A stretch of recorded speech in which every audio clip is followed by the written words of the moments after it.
कल्पना कीजिए एक ऐसा देश जो कभी जनसंख्या विस्फोट की चुनौती से जूझता था, अब वहां सन्नाटा छा रहा है। खाली होते घर, बूढ़ी होती सड़कों पर, कम होती किलकारियों और अब सरकार खुद कह रही है बच्चे पैदा करो, हम पैसे देंगे। जी हाँ, जनसंख्या में लगातार गिरावट से जूझ रहे चीन ने अब देश भर के दंपतियों को बच्चा पैदा करने के लिए प्रोत्साहित करने की नीति लागू कर दी है।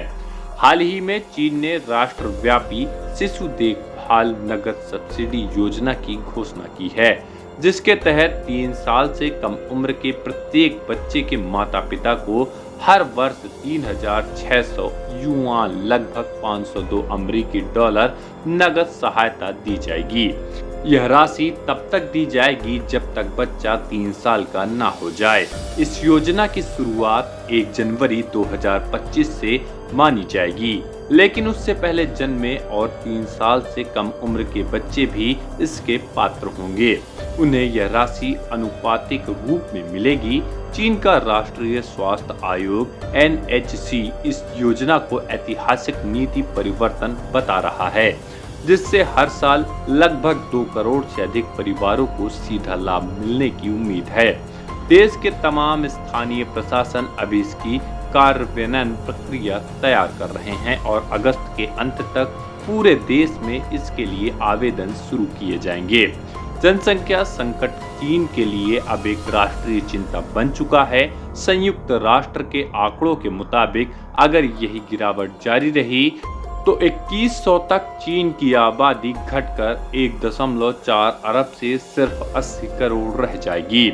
साल 2023 में चीन में केवल 95.4 लाख बच्चों का जन्म हुआ। यह आंकड़ा 2016 के मुकाबले आधा है, जबकि 2016 में ही चीन ने अपनी 3 दशक पुरानी एक बच्चा नीति को खत्म किया था। मगर समस्या सिर्फ जनसंख्या की नहीं है, यह युवाओं की सोच में बदलाव की भी कहानी है।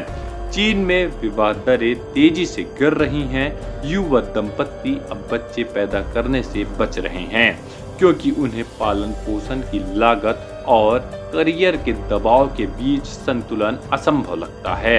यही वजह है कि सरकार अब आर्थिक प्रोत्साहन के सहारे इस सोच को बदलना चाहती है। सवाल ये है कि क्या नकद सब्सिडी जैसे उपाय उन सामाजिक और आर्थिक जड़ों तक पहुंच जाएंगे जहां असली समस्या छिपी है, या फिर ये कोशिशें भी धीरे धीरे सन्नाटे में खो जाएंगी, जो अब चीन के भविष्य की पहचान बनता जा रहा है। इस खबर को लेकर आपकी क्या राय है, कमेंट बॉक्स में हमारे साथ जरूर साझा करें। खबरें जारी हैं, सब्सक्राइब करते रहिए। धन्यवाद।